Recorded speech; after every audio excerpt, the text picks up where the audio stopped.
Hi viewers and welcome to Breaking Down Nigerian Pidgin English number 4. Sometimes you're speaking to someone and the person doesn't necessarily understand what you're saying.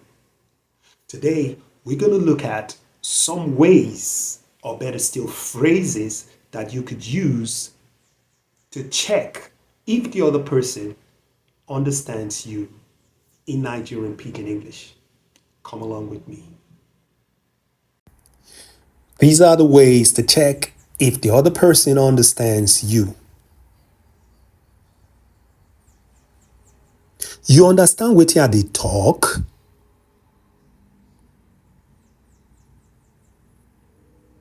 It makes sense.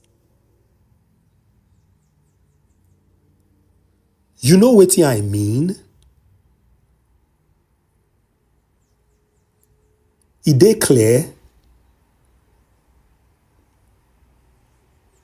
You get?